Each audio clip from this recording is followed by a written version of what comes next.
Hi everyone, we're ROMbi, and today we're reviewing Loussier Ellerensia, alternatively known as Rouge in the Japanese version, which I'm going to continue saying because I'm going to be real. We've been really excited about Rouge, and honestly, we've discussed Rouge a lot, and so I've locked her down as Rouge. However, of course, in the Japanese version, her name isn't actually Rouge because that's not how it's actually pronounced. It's like Rouge. Something like that. So we're going to continue to call her Rouge, and if you are confused, sorry. But yeah, so if you were to compare the Japanese name to the English name, a lot of people are sort of iffy about it, but then it's Rouge and Lucia. And which makes sense because the Japanese language doesn't particularly specify L versus R. Yeah, so it is basically the actual translation. So if you are confused, well, that's kind of the language. So I have to say, Rouge's art is so pretty. So she is like not a prophet, a saint. She's a saint, right? She's a saint of atonement, and so she's been burdened with a glorious purpose. Sorry, she's been burdened with this idea that she will atone for everyone's sin, and she can pick up other people's sin. And if you played Ashley's quest, then you'll get to see a lot of her. So Lucia, Rouge, or Rusha, whatever you want to pronounce her as, is an 8 out of 10 on GameWith, and she is an A+ on Famitsu. I don't think the A+ on Famitsu really helps her case particularly, but she used to be like an SS. Well, I mean, everything in Famitsu is super condensed. Right. Because there is only four main rankings, like B, A, S, and SS. And there's crazy amounts of characters, so they kind of mash them all together. But when Rouge came out, she was very, very strong. I just can't tell you what it is because I don't quite remember. But yeah, so all memorials are generally among the top of their class when they come out.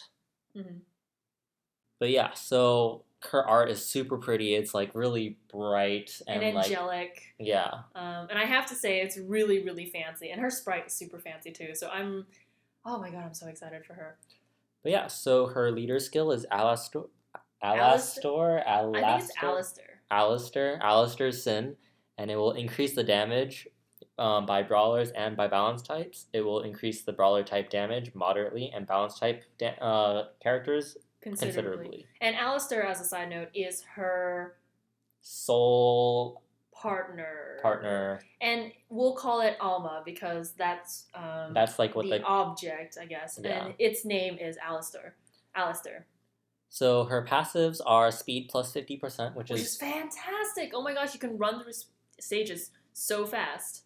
And so if you had any of the other characters that had such a passive, such as Ozma, Charlotte, and Tsukimi has one over HP threshold, you can definitely see that they are much faster compared to other characters, and it's great for running stages. Her second passive skill is resist damage minus 15%, which means she'll receive less damage in general, which is good. And so Rouge has a lot of damage resistance. So on one of her active skills, she has a damage buff, or damage reduction buff, which is 50%, and then she also has this passive of minus 15%, and they all stack. And then her weapon, I think, also provides a damage reduction buff. Her last passive skill is Summon Boost, Attack, Def, Crit plus 50%, and this, we believe, means that when you summon Alma, you will receive this Attack, Def, Crit plus 50%. If you don't have Alma out, then you won't get this buff. Her first action skill is Impurity Cleansing Gavel. I think they misspelled gavel wrong. I also think they misspelled gavel, but I don't know. So the first thing it does is it summons Alma in Alma. It is her. Oh, it's pronounced Arma. Arma. Oh, oops. So we've been talking about Rouge, of course, with the Japanese translation, which is Alma. So we'll continue to say that. The L and the R's again. It's the same reasoning. And it will have a big like AoE, like hammer slash. It's not really hammer. It's like It's kind of like an AoE attack, and it's fantastic, and it does fire damage, and it gives you, again, the damage reduction by 50% buff and the attack buff. by 50%. And the buffs will last for 30 seconds, and Alma will last for a minute. And so one thing to note about Alma is that it will have a lifesteal effect when Alma attacks. Mm-hmm. Her second action skill is Demonic God's Protection, which will cost 50 SP, which is kind of expensive, but it is controllable. It summons Alma, which deals damage. He punches in front of him and has a chance to burn. It also provides an attack speed buff for everyone in the party, and the attack speed buff will be plus 50%, and it will last for 30 seconds. Again, Alma will disappear after a minute, I believe. So both skills will summon Alma. So just a shout out, we are filming off of Seb's account. So shout out to Seb. Thank you so much for letting us film Rouge off of your account because Loussier. Because neither of us managed to roll her, and I'm sad. Thanks, Seb. Yeah, that's pretty cool. So let's go try her out. So here we are on the quest, and we're going to, like usual, get our mobs first. So we are going to be using her first skill, and it does fire damage, as you can see, and it also provides you with a 50% attack buff and halves your damage, and these buffs will last for 30 seconds. You'll also notice if you do get hit, Alma will go away. If you don't get hit, Alma will attack with you, and for every attack that Alma does, you get a life steal, as you can see. Also, Alma lasts for a minute after you use a skill. So the life steal only happens when Alma attacks. So if you are fighting a low-level mob, Rouge will attack first, and if it dies, then you won't get the life steal. So here is her second skill. It is controllable, and it lasts for quite a long time. Right, and so it's probably really good against inanimate objects and enemies because you can, turn around in a circle. The only thing is, because it's not a beam, you don't have that range that you're used to with controllable. It's also extremely slow in turning. So maybe... Well, it's not really slow in turning. It's just that, like, when you're moving forward, you're also attacking, and it's a little bit slow. So in comparison to beams where you have an instantaneous move, you do have to take into account how fast Rouge can move. And then the second skill does grant you an attack speed buff as well. And it does grant it to your entire party, which you won't be able to see in our game here.